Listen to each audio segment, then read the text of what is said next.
আসসালামু আলাইকুম, welcome back to our class. আমি Habiba Nasrin, milestone school and কলেজের বাংলা বিষয়ের শিক্ষিকা। আবারও তোমাদের মাঝে চলে আসলাম ছোট্টখাট্ট একটা ব্যাপার নিয়ে আলোচনা করার জন্য। নিশ্চয়ই সবাই ভালো আছে। কথা না বাড়িয়ে সরাসরি ক্লাসে চলে যাবো। আজকে কথা দিয়েছিলাম গত ক্লাসে যে আবার হাজির হব তোমাদের সামনে বাংলা ভাষার জন্মকথা নিয়ে। আমি আমার কথা মতো চলে এসেছি বাংলা ভাষার জন্মকথার সৃজনশীল প্রশ্ন এবং অনুধাবনমূলক প্রশ্ন নিয়ে আলোচনা করার জন্য। আজকে পুরো ক্লাস জুড়ে থাকছে প্রথমেই তোমাদের পাঠ্য বইয়ে যে একটি সৃজনশীল প্রশ্ন দেওয়া আছে সেই সৃজনশীল প্রশ্নটা নিয়ে আলোচনা। এরপর থাকছে অনুধাবনমূলক প্রশ্ন, বাংলা ভাষার জন্মকথা এই প্রবন্ধটি থেকে কী কী ধরনের অনুধাবনমূলক প্রশ্ন তোমাদের থাকতে পারে সেই প্রশ্নগুলো নিয়ে আলোচনা। এবং ক্লাস শেষে তোমরা স্ক্রিনে দেখতে পাবে যে এসব যে তথ্যগুলো মানে তোমাদের গুরুত্বপূর্ণ অনুধাবনমূলক প্রশ্নগুলো বা তোমাদের প্র্যাকটিসের জন্য নতুন করে আরও কিছু সৃজনশীল প্রশ্ন যেগুলো তোমরা বাসায় নিজেরা প্র্যাকটিস করতে পারবে। ওকে, আই থিঙ্ক আজকে সৃজনশীল প্রশ্নের প্যাটার্নটা নিয়েও আমি একটু আলোচনা করে দিব এবং তারপর তোমাদের সৃজনশীল প্রশ্ন নিজেদের লেখার গতিটা বেড়ে যাবে, স্পিডটা বেড়ে যাবে, নিজের অ্যাবিলিটিটা দেখবা কতখানি ইমপ্রুভ হয়ে গেছে। হ্যাঁ, তারপর দেখবে তোমাদেরকে নিজের একটা যে কোনো আননোন একটা ক্রিয়েটিভ কোশ্চেন দিলে তোমরা কত ইজিলি সেটাকে ক্যাপচার করতে পারো, কত ইজিলি তোমরা সেটা লিখতে পারো। একটা বিষয় হচ্ছে বাংলা ফার্স্ট পেপারে যে ক্রিয়েটিভ কোশ্চেন মানে সৃজনশীল প্রশ্ন, এই সৃজনশীল প্রশ্নটা ভালো করতে গেলে অবশ্যই তোমাদেরকে মাথায় রাখতে হবে যে আগে পাঠ্য বইটার সম্পর্কে ক্লিয়ার কনসেপ্ট তোমাদের মধ্যে থাকতে হবে। কারণ সৃজনশীলতা প্রকাশ করার একটা ওয়ে হচ্ছে তোমার সেই পাঠ্য বইয়ের যে তথ্যগুলো, সেই তথ্য যদি তোমার মধ্যে না থাকে তুমি বইয়ের বাইরে গিয়ে নিজের মননশীলতাকে কাজে লাগাতে পারবে না। ঠিক আছে, তো আমি আর কথা বলবো না, সরাসরি আমি সৃজনশীল নিয়ে একটু আলোচনা করে নিই। দেখো, আমরা জানি যে একটা সৃজনশীল প্রশ্নে 4টা করে পার্ট থাকে, প্রথম পার্ট থেকে মানে 4টা করে পার্ট থাকে আর কি। তো এই 4টা পার্টে কিছু মার্কস ডিস্ট্রিবিউট করা থাকে। তো এই মার্কসগুলোকে ক্যারি করাটা এত বেশি ইজি না যতখানি ইজি আমরা মনে করি, আবার অত বেশি কঠিনও না যতখানি কঠিন করে আমি তোমাদেরকে বলছি। তো এটা তোমাদের জন্য আসলে অনেকটা সহজ হয়ে যাবে যদি তোমরা সৃজনশীল প্রশ্নের প্যাটার্নটা ঠিকঠাকভাবে জানো।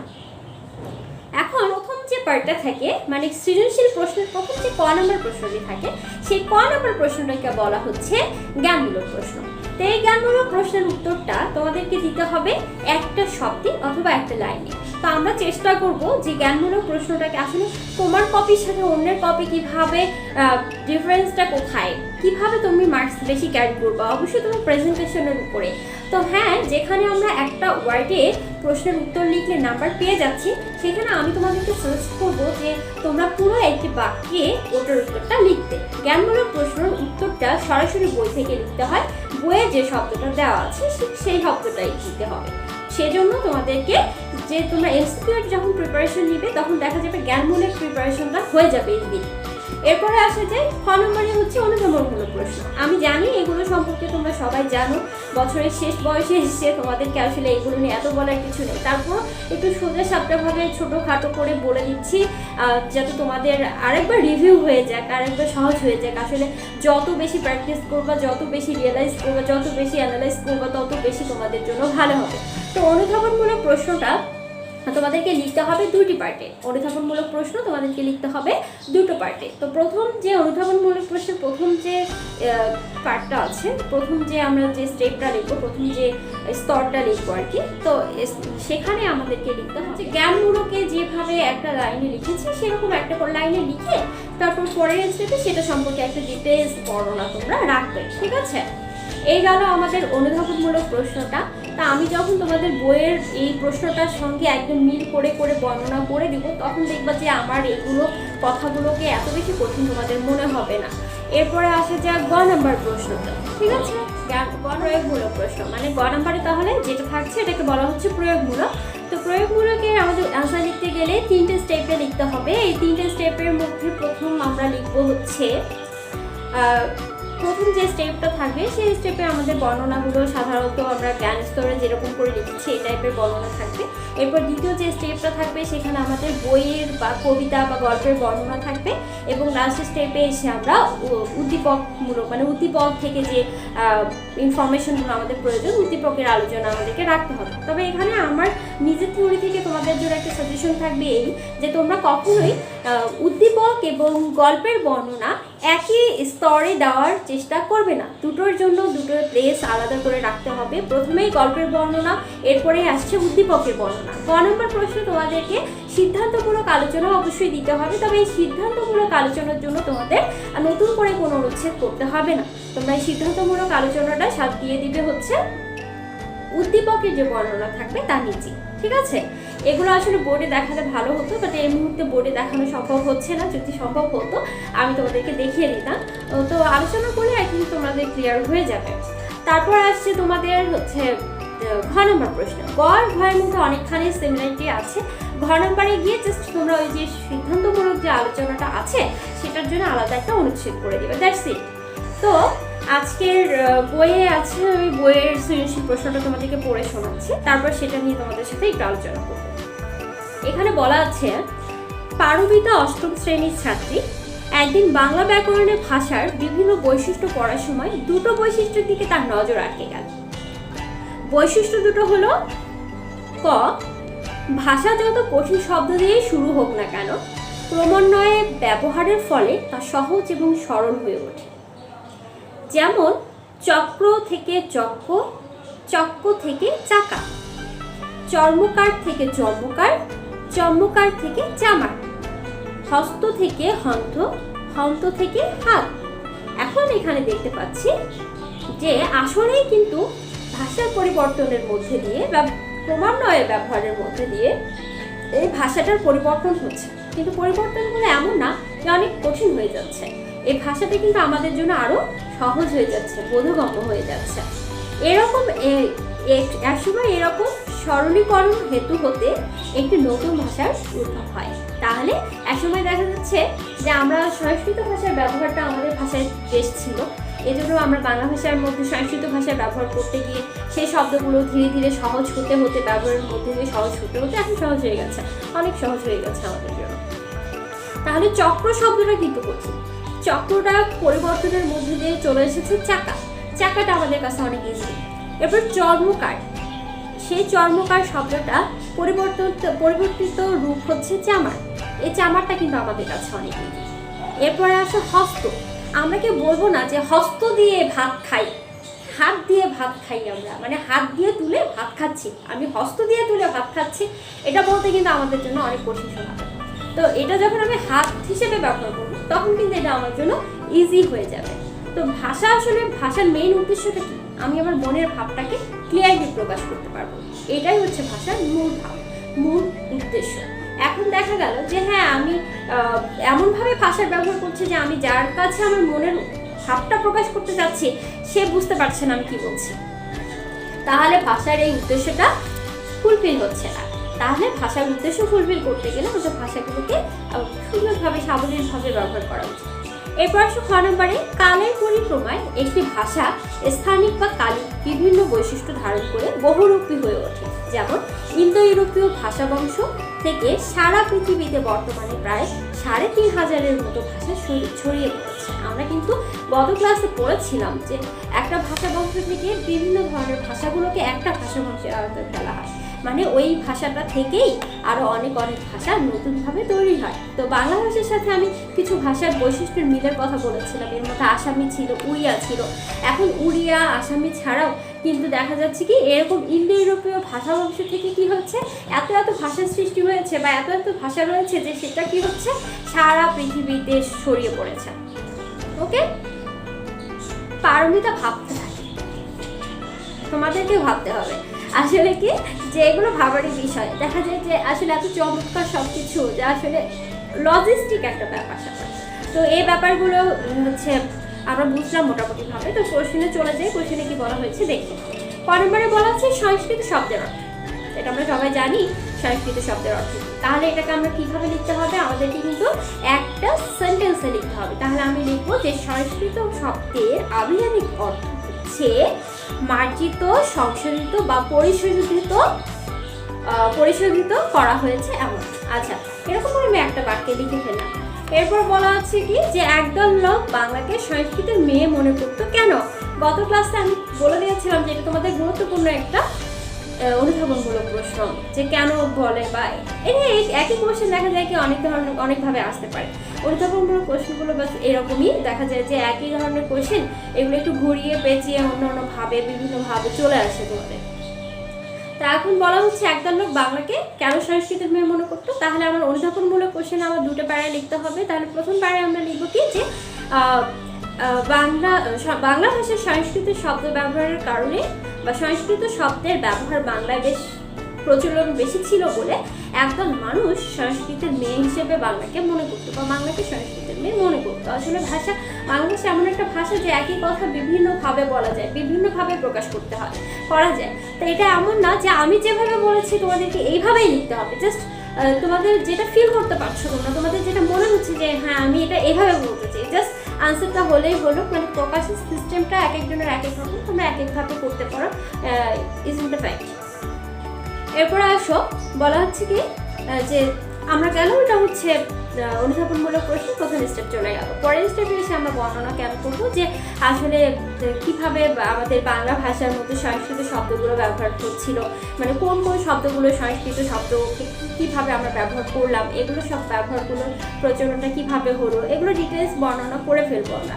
তাহলে কি বললাম, তো প্রথম যে স্টেপটা থাকছে সেই স্টেপে আমরা জাস্ট এক লাইনে লিখবো, এবং পরের যে স্টেপগুলো থাকছে সেখানে আমরা কি করবো যে পুরো বর্ণনাটা দিয়ে দিব যে আসলে কিভাবে বাংলা ভাষায় সংস্কৃত শব্দের ব্যবহারটা হলো, বা কিভাবে সংস্কৃত শব্দের ব্যবহারের কারণে একদল মানুষ মনে করলো যে আসলে যেহেতু সংস্কৃত শব্দের প্রচলনটা বেশি বাংলা ভাষায়, তাহলে অবশ্যই সংস্কৃত শব্দ ভাষা থেকেই বাংলা ভাষার উৎপত্তি হলো। এই ডিটেলস বর্ণনাগুলো আমরা দিব। যখন আমরা বাংলা ভাষার জন্মকথা প্রবন্ধটা সম্পর্কে একটা ক্লিয়ার সেন্স রাখবো, তখন এই বর্ণনাগুলো কিন্তু তোমাদের জন্য অনেক ইজি হয়ে যাবে, তোমরা নিজেরাই লিখতে পারবা। তো একটা কথা বলে দেওয়া হয়নি যে আমি আসলে সৃজনশীল প্রশ্নে তোমাদের যদিও এটা বলা সম্ভব না যে তোমাদের 2 পেজ লিখতে হবে, 3 পেজ লিখতে হবে, 4 পেজ লিখতে হবে, তাহলে তোমরা মার্কস ক্যারি করতে পারবা, এটা কোনো ব্যাপার না। তোমাদের সৃজনশীল প্রশ্নে কী করতে হবে, খ নম্বরের জন্য তোমাদের এটা মনে রাখো যে প্রত্যেকটা প্যারা তোমরা চেষ্টা করো। প্রথম প্যারাটা তো যাই হোক এক লাইনে চলে গেল, পরের যে প্যারাগুলো আছে এক লাইন থেকে আরেক লাইনে দাড়ি পর্যন্ত কাউন্ট করে তোমাদের 5 থেকে 6টি লাইন করে লিখতে হবে। মোটামুটিভাবে ছোটোখাটো একটা মেজারমেন্টে যদি তুমি তোমার মনের ভাবটাকে ফুলফিল প্রকাশ করতে পারো, তুমি যদি কোশ্চেনের আনসারটাকে ফুলফিলভাবে দিতে পারো, তাহলে সেখানে ভালো একটা মার্কস ক্যারি করা পসিবল, আদারওয়াইজ নয়। পেজের পর পেজ লিখলে কিন্তু অপ্রাসঙ্গিক কথা লিখে কোনো লাভ হবে না। তাহলে প্রাসঙ্গিক কথা তোমার প্রশ্নের থেকে উত্তর যেটা চেয়েছে এক্সাক্ট উত্তরের বর্ণনাগুলো যখন তোমার সুন্দরভাবে একটা সৃজনশীল প্রশ্নের মধ্যে থেকে যাবে, তখন তুমি মার্কসটা ক্যারি করা তোমার জন্য খুব ইজি হয়ে যাবে। এরপর দেখো অনুচ্ছেদের ক নং বৈশিষ্ট্যটির মধ্য দিয়ে বাংলা ভাষার জন্মকথা প্রবন্ধের কোন দিকটি প্রকাশ পেয়েছে। ক নম্বরে আমরা কি পড়েছিলাম যে ভাষার পরিবর্তন, যেমন চক্র থেকে চক্র, তারপর চাকা। তার মানে আমি এখানে বুঝতে পারছি যে আসলে এখানে বলা হচ্ছে যে কোন দিকটি প্রকাশ পেয়েছে, প্রবন্ধের ভাষার পরিবর্তনের ব্যাপারটা, আর এখানে উদ্দীপকের ভাষার পরিবর্তনের ব্যাপারটা কিন্তু সিমিলারিটি রয়েছে, মিল রয়েছে।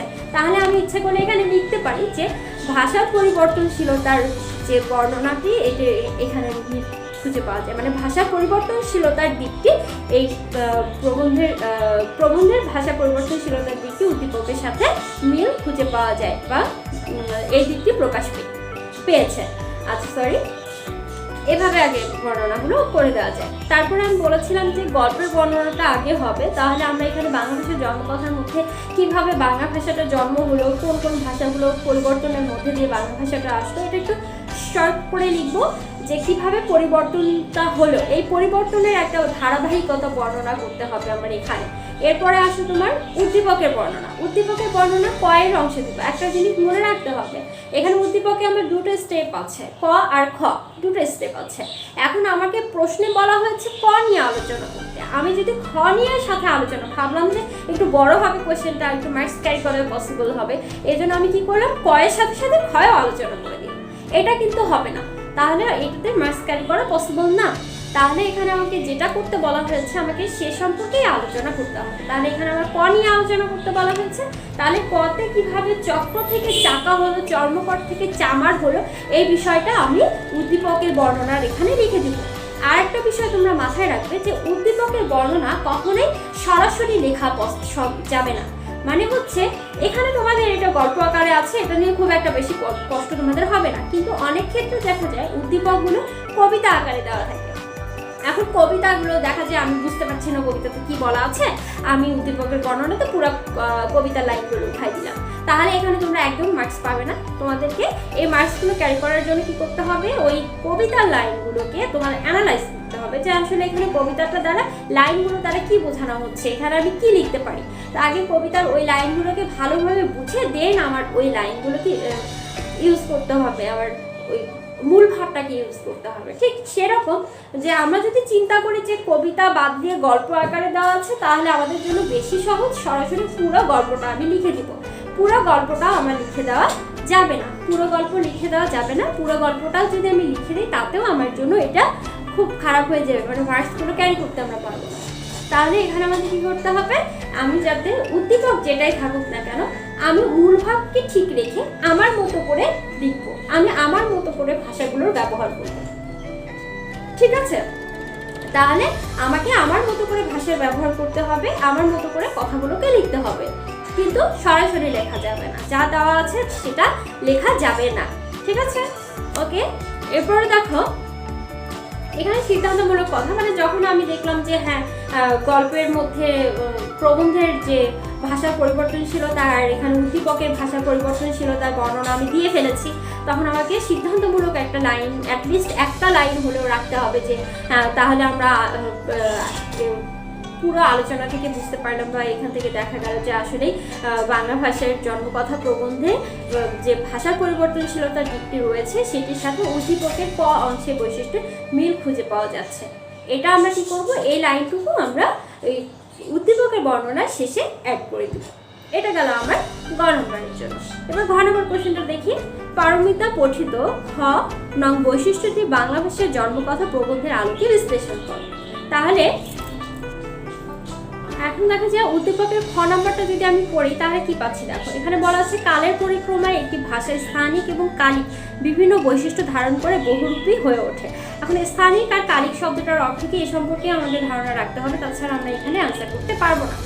স্থানিক শব্দটার অর্থ হচ্ছে স্থান ভিত্তিক, মানে আমাকে স্থানের উপরে ডিপেন্ড করে, বা কাল হচ্ছে সময়, জায়গা আর সময়ের উপরে ডিপেন্ড করে ভাষার এই পরিবর্তনগুলো হয়, বিভিন্ন ভাষার পরিবর্তনের মধ্যে দিয়ে তার অন্য একটা রূপ ধারণ করে। আচ্ছা আমরা বাংলা ভাষার কথাই বলি, দেখা যায় কি যে বাংলা ভাষায় কিছু আঞ্চলিক ভাষা থাকে, দেখা যায় এই আঞ্চলিক ভাষাগুলো এক এক জায়গায় অঞ্চল ভেদে এক এক রকম। তো দেখা যাচ্ছে কি আমি যদি উত্তরবঙ্গে যাই তাহলে উত্তরবঙ্গে গেলে দেখা যাবে উত্তরবঙ্গের মানুষ কীভাবে কথা বলে, তুমি কি ভাত খাবা না, তুমি কি বাড়ির যাবা না, এই যে কথাগুলো। আবার দেখা যাচ্ছে আমরা অন্য কোনো জায়গায় গেলে কোথাও আছে যে আমি অন্য ভাষাগুলো জানি না, যেহেতু আমি উত্তরবঙ্গে, তো উত্তরবঙ্গের ভাষাটাই আমার জানা আছে, অন্য অন্য অঞ্চলের ভাষাগুলো আমার জানা নেই। তো তোমরা তোমাদের নিজেদের তো চিন্তা করো যে তুমি নিজে কোন এলাকার, সেখানে কিভাবে বলা হয় যে তুমি ভাত খাবে না। তো এখন আমরা ঢাকায় এসে বলছি যে হ্যাঁ তুমি ভাত খাবে না, একটা শুদ্ধ ভাষা। তো দেখা যাচ্ছে কি অঞ্চলভেদে ভাষাগুলোর এক এক রকম, এক একভাবে এক এক রকমভাবে আমরা ব্যবহার করি। তাহলে সময়ের উপরে ডিপেন্ড করে বা জায়গার উপরে ডিপেন্ড করে এই ভাষার পরিবর্তনগুলো ঘটে থাকে। ঠিক আছে, সময় এবং জায়গার উপরে ডিপেন্ড করে ভাষার পরিবর্তনশীলতাগুলো হয়ে থাকে, পরিবর্তনশীলতা স্বকীয়মান।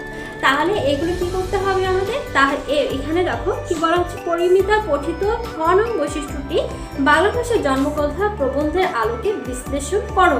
ঠিক আছে, তাহলে আমরা এখানে কি মিল পাচ্ছি সেটুকু আগে দেখি, মানে কোন বিষয়টা আমরা বিশ্লেষণ করব। এখানে হচ্ছে কি যে স্থান আর কাল ভেদে, সময় আর জায়গা ভেদে ভাষার যে পরিবর্তন হয়ে নতুন করে ভাষা তৈরি হয় এবং ইন্দো ইউরোপীয় ভাষা বংশ থেকে যে বাংলা ভাষার জন্ম হলো, এই বিষয়টার সাথে কিন্তু আমাকে আলোচনা করতে হবে। আমি বলেছিলাম যে ভাষা বংশের যে প্রাচীন ভারতীয় আর্য ভাষা, তারপর বলেছিলাম ভাষা বংশের কথা, যে ইন্দো ইউরোপীয় ভাষা বংশ থেকে বাংলা ভাষা আসলো কিভাবে, এই যে স্তরগুলো, সেই স্তরগুলোর বর্ণনাগুলো এখানে আমাদের করতে হবে। এখানে আমরা এই স্তরের বর্ণনা করতে গিয়ে কি করব, যে গল্পের বর্ণনার মধ্যে ওই বর্ণনাগুলো দিয়ে দিব, এবং এখানে এসে যে উদ্দীপকের বর্ণনাটা কিন্তু আমার ওই একই স্টেপ স্টেপে ওই স্টাইলে বা ওটার উপরে ডিপেন্ড করে বর্ণনা করতে হবে। কারণ এখানে বলে দেওয়া আছে যে বাংলা ভাষার জন্মকথা প্রবন্ধের আলোকে তোমাকে বিশ্লেষণ করতে হবে। উদ্দীপকের বর্ণনাটা তুমি সরাসরি এভাবে দিতে পারবে না, এখান থেকে দিয়ে ওইটার সাথে একটা ম্যাচ করে দিতে হবে যে হ্যাঁ আমার এই গল্পটার মধ্যে কীভাবে বর্ণনাটা দেওয়া আছে সেটা ম্যাচ করে দিতে হবে। ওকে, তোমরা লেখার চেষ্টা করো, লিখে তোমাদের যে সাবজেক্ট টিচার আছে তাকে সাবমিট করো। দেখবা যদি কোনো প্রবলেম থাকে তোমাদের টিচার তোমাদেরকে বলে দিবে আসলে কোন জায়গাটা কানেক্ট করা সম্ভব। কারণ এখন যদি ফেস টু ফেস আমরা থাকতাম তাহলে হয়তো বা তোমরা লিখতে লেখার পর আমি জিনিসটাকে দেখতাম যে হ্যাঁ আসলে তোমরা কতটুকু বুঝলে বা কোন যে জায়গাটুকু একটু ইমপ্রুভমেন্ট দরকার। তো এখন যেহেতু আমার দ্বারা সেটা পসিবল হচ্ছে না, তাহলে তোমরা নিজেরা বাসায় এই কোশ্চেনটাকে ট্রাই করো, দেন তোমাদের সাবজেক্ট টিচারের কাছে সাবমিট করো। সাবজেক্ট টিচার তোমাদেরকে বলে দিবে বা দেখিয়ে দিবে যে হ্যাঁ আসলে কোন জায়গাটুকুতে কতটুকু ইমপ্রুভমেন্ট দরকার বা কোন জায়গার বর্ণনা একটা ল্যাকিংস আছে যেটা তোমাদের লিখতে হবে, বা যে কোন জায়গাটা একটু অপ্রাসঙ্গিক হয়ে গেছে। সব থেকে বড় কথা, সৃজনশীল প্রশ্নে ভালো করতে গেলে তোমাদেরকে প্রাসঙ্গিক কথাবার্তাগুলো লিখতে হবে। আর সৃজনশীল প্রশ্ন ভালো করার আরেকটা ওয়ে হচ্ছে অনুধাবনমূলক কোশ্চেন এবং গানমূলক প্রশ্নটা একদম ফুলফিল মার্কস পেতে হবে। এখন তোমাদেরকে বলে দিই, এটা আমার নিজের লজিক, এটা আমাকে কেউ বলে দেয়নি বা এটা কোনো রুলস না। আমার নিজে মনে হচ্ছে যে একটা ভালো মার্কস ক্যারি করতে হলে সৃজনশীল থেকে আমরা কতগুলো মার্কস ক্যারি করলে আমাদের বাংলায় A+ আনা সম্ভব, এটা আমার মনে হয়েছে। তাই আমি তোমাদেরকে বলি যে হয় কি যে বাংলায় দেখা যাচ্ছে সৃজনশীল প্রশ্নের প্রথম ক নম্বরে যদি আমি সুন্দর করে আমি বানান ভুল না করে, যদি বানান ভুল করো তাহলে কিন্তু 0 পেয়ে যাবে। তো আমি কোনো বানান ভুল ছাড়াই যদি সুন্দর করে শব্দটাকে লিখতে পারি তাহলে এটা কি হচ্ছে, ওখানে আমি 1 পেজ গেলাম। এরপর অনুধাবনমূলক প্রশ্নটাতে যদি আমি সুন্দর একটা প্রেজেন্টেশন সহকারে আমি যথার্থ একটা উত্তর লিখতে পারি, সেখানেও কিন্তু 2 পাওয়া পসিবল, 2 পাওয়া পসিবল। তাহলে আমি অলরেডি 10-এর মধ্যে 3 অ্যাকসেপ্ট করে ফেলেছি, আমি 3 পেয়ে গেছি। তাহলে আসছে গ নাম্বার এবং খ নাম্বারে প্রত্যেকটা স্টেপ বাই স্টেপ যদি ঠিক রেখে, মানে প্যাটার্নটা যদি তুমি ঠিক রেখে সৃজনশীল প্রশ্ন লেখো, যত কম নাম্বারই তোমাকে টিচার দিক না কেন তারপরে কিন্তু 10-এর মধ্যে 8 পাওয়াটা অনেক ইজি হয়ে যাবে তোমাদের জন্য। এই জন্য মাথায় রাখতে হবে প্রথম দুটো কোশ্চেনকে তোমাদের ফুল মার্কস পেতে হবে।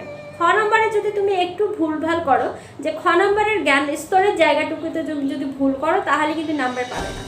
আবার দেখা যাচ্ছে অনেকে জ্ঞান স্তরের জায়গাটা ঠিক রেখে নিচের বর্ণনা ভুল করছে, সেক্ষেত্রে টিচার অনেক সময় তাকে 1 নাম্বার দিয়ে দেয়।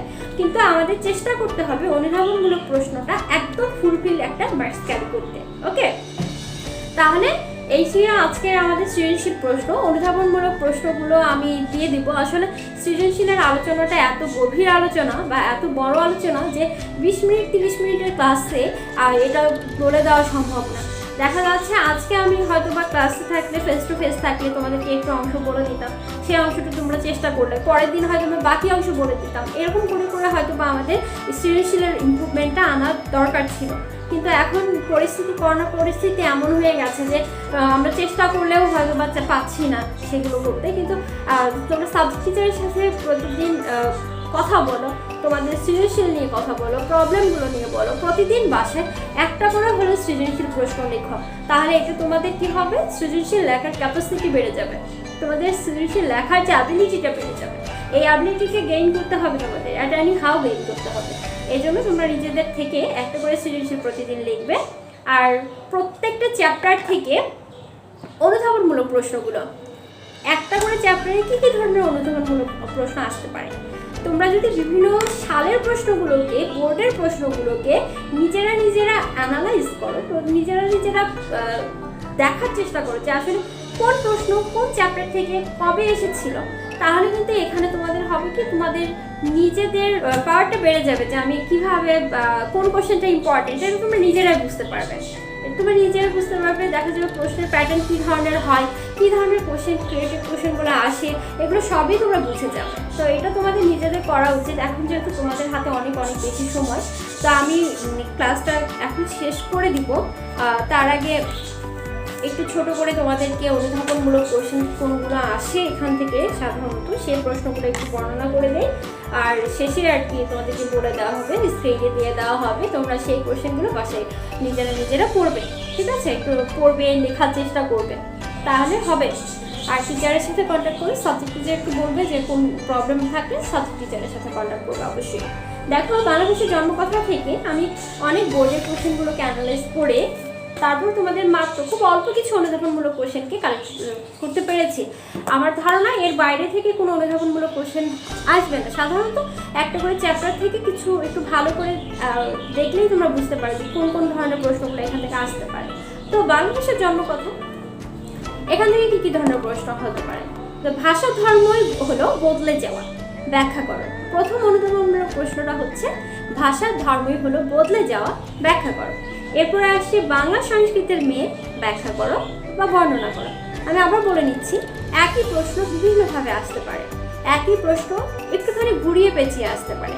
এই জন্য তোমরা যত বোর্ডের কোশ্চেনগুলোকে দেখবে তত তোমাদের প্রশ্নের কীভাবে আসতে পারে, কীভাবে ঘুরিয়ে আসবে, কীভাবে পেঁচিয়ে আসবে, সব কিছু তোমাদের কাছে ক্লিয়ার হয়ে যাবে। এরপর আসে কিভাবে একটি নতুন ভাষার জন্ম হয়। বাংলা ভাষা ধর্মে বদলে যাওয়াটা আমি বলেছি যে মানুষের মুখে মুখে পরিবর্তনের মধ্যে দিয়ে বাংলা ভাষা প্রত্যেকটা ভাষার পরিবর্তন ঘটে, বা এই পরিবর্তনশীলতা হাজার বছরে একটা নতুন ভাষার রূপ দেয়, নতুন ভাষার জন্ম দেয়। তারপর সংস্কৃতের মেয়ে, এটা নিয়ে আলোচনা করেছি। এরপর আসে কীভাবে একটা নতুন ভাষার জন্ম হয়। দেখো, প্রথম যে প্রশ্নটা আমি বলেছিলাম ভাষার ধর্ম বদলে যাওয়া, আর হচ্ছে এখানে নতুন ভাষার জন্ম কিভাবে হয়, এই দুটো প্রশ্নের অ্যান্সার কিন্তু অনেক সিমিলারিটি থাকবে। দেখা যাবে কি যে জ্ঞান স্তরের জায়গাটাতে হয়তো বা একটু এক লাইনে আমরা অন্যভাবে লিখে বর্ণনাটা ম্যাক্সিমামলি সেম হয়ে যাবে তোমাদের। 1000 বছর পর বাংলা ভাষা ঠিক এমন থাকবে না, কেন? ব্যাখ্যা করো।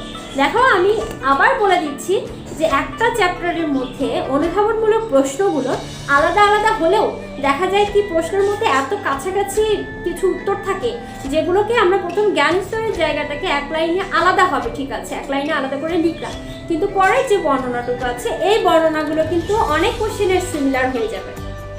এটাতে কোনো প্রবলেম নেই, জাস্ট কোশ্চেনগুলো আসে একটু আলাদাভাবে। সেই কোশ্চেনের আলাদাভাবে কীভাবে আসে সেই জিনিসটা তোমরা জানলে তোমাদের জন্য জিনিসটা সুবিধা হয়ে যাবে। তারপর দেখো, বৈদিক ভাষা বলতে কি বোঝায়।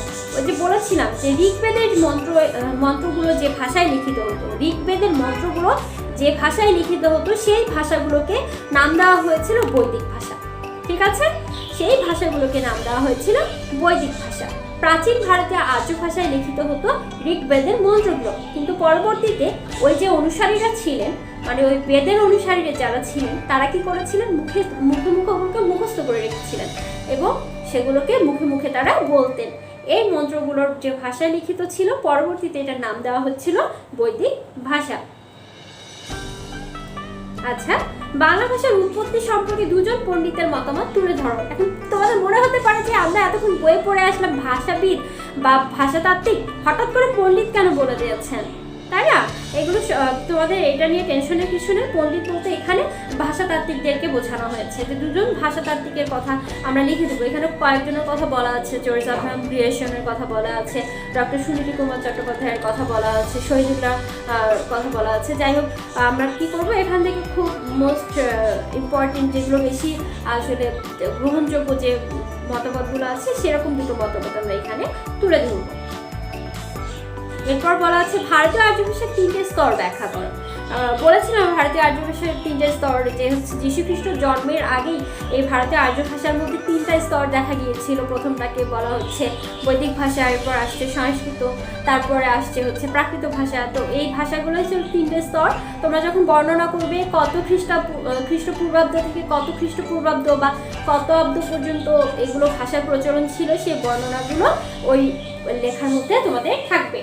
এরপর আসে যাক বাংলা ভাষাকে কেন দুষ্টু মেয়ে বলা হয়েছে। আমি বর্ণনা করেছিলাম প্রথম ক্লাসেই, এগুলো ম্যাক্সিমাম বর্ণনা হয়ে গেছে। একবার বর্ণনা করলে আসলে তোমরা যখন নিজেরা বর্ণনাগুলো ভালো করে বুঝবে তখন আর কোনো প্রবলেমই হবে না। এগুলো একবার বর্ণনা হয়ে গেছে, তখন বলে দিয়েছিলাম যে আসলে দেখা যায় কি মায়ের চারিত্রিক বৈশিষ্ট্য সাধারণত সন্তান পেয়ে থাকে। তো এখানে যেহেতু বাংলাকে সংস্কৃতের মেয়ে বলা হয়েছে, কিন্তু বাংলা ভাষার যে নিয়ম রীতিগুলো ছিল সেই নিয়ম রীতিগুলো আর সংস্কৃত ভাষার নিয়ম রীতিগুলো একটু আলাদা ছিল। তো এই আলাদা হওয়ার কারণেই বাংলা ভাষাকে দুষ্টু মেয়ে বলা হয়েছে, যে কিনা তার মায়ের কথা শোনে না, এরকম একটা ব্যাপার এখানে আলোচনা করা হয়েছে।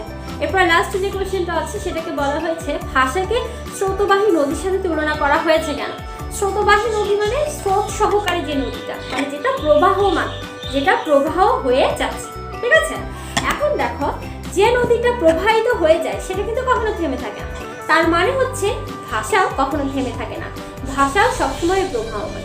ভাষা ভাষা সবসময় পরিবর্তনশীল। এখন দেখো একটা মজার কথা বলি, এটা আমি মাঝে মাঝে খুব করে মনে করি যে একটা সময় ছিল যখন আমি স্টুডেন্ট ছিলাম, স্যার বা টিচার আমাদেরকে বলতেন, আই তোমরা কি এই জিনিসটা বুঝতে পেরেছ?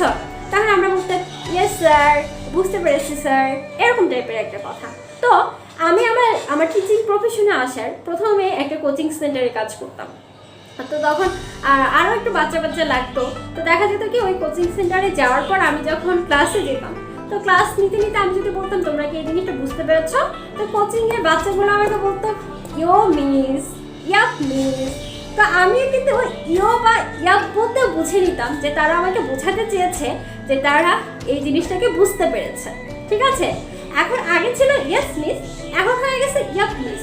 তো এই যে জিনিসটার মধ্যে দেখো মানে একটু পরিবর্তন হয়েছে, কিন্তু মানুষের বোঝানোর যে ইচ্ছাটা, যে আমি চাচ্ছি হ্যাঁ আমি এটা বুঝেছি, এটা বোঝাবো তাকে, এটা কিন্তু একই থেকে যাচ্ছে, জাস্ট ভাষার ব্যবহারটা আলাদা হয়ে গেছে, ঠিক আছে। তাহলে এরকমই প্রতিনিয়ত ভাষা পরিবর্তন হয়। ছোটবেলায় আমরা পানিকে মাম বলতাম, কেউ একজন এক একভাবে বলতো মাম মাম মাম, তাহলে মা বুঝে যায় সে পানি খাবে, ঠিক আছে। তো এক একজন এক একভাবে বলতো, কিন্তু সে কিন্তু পানিই বোঝাচ্ছে। তো যাই হোক, এরকমই ব্যাপারগুলো যে ভাষার পরিবর্তন, শব্দগুলোর পরিবর্তন প্রতিনিয়তই হচ্ছে, এজন্য এটা থেমে থাকে না। ভাষা যদি থেমে যায় তাহলে সেই ভাষাটা মরে যাবে, সেই ভাষাকে বলা হবে সে ভাষাটা মরে যাবে, সেটাকে মৃত ভাষা বলা হয়, ঠিক আছে। আজকের ব্যাপারগুলো এটাই ছিল, এই ছিল আমাদের 9টা অনুধাবনমূলক প্রশ্ন। আশা করছি এই 9টা অনুধাবনমূলক প্রশ্ন যদি তোমরা পড়ে থাকো তাহলেই তোমাদের অনুধাবনমূলক প্রশ্নগুলো ক্লিয়ার হয়ে যাবে। আর তোমাদের সৃজনশীল প্রশ্নগুলো আমি 2-3টি বা যতগুলো পারি তোমাদের স্ক্রিনে, আমার এই ক্লাসটি শেষ হয়ে গেছে, এখন দিয়ে দিব, তোমরা বাসায় নিজেরা প্র্যাকটিস করবে। আর তোমাদের কাছে আমার আবার একটা রিকোয়েস্ট থাকবে যে প্রতিদিন তোমরা একটা করে হলেও সৃজনশীল প্রশ্ন লিখো। সেটা নয় শুধু বাংলায় না, সেটা যে কোনো সাবজেক্টে হতে পারে, তবে যেহেতু যাদের বাংলা বেশি প্রবলেম তারা বাংলায় লিখবে। প্রতিদিন একটা করে সৃজনশীল প্রশ্ন লিখো, দেখবে তোমাদের কতখানি অ্যাবিলিটি বেড়ে গেছে, কতখানি পাওয়ার বেড়ে গেছে। একটা নাম্বার গেইন করার যে অ্যাবিলিটি, সেটা তোমরা কতখানি গেইন করে ফেলেছো, ঠিক আছে। আজকে এই পর্যন্তই, অনেক বকবক করলাম, তা আশা করি বকবক কারো খারাপ লাগবে না। আরও অনেক ইনফরমেশন তোমাদের দেওয়ার ছিল, বাট আমি হয়তো বা দিতে পারলাম না, কিন্তু আমার মনের মধ্যে রয়ে গেছে। আমি কোনো এক সময় তোমাদের সাথে সুযোগ হলে আবার সেই ইনফরমেশনগুলো তোমাদেরকে দিয়ে দিব। তোমরা অনেক ভালো থাকো, এই শুভকামনায় আজকে এখানেই বিদায় নিচ্ছি। টাটা।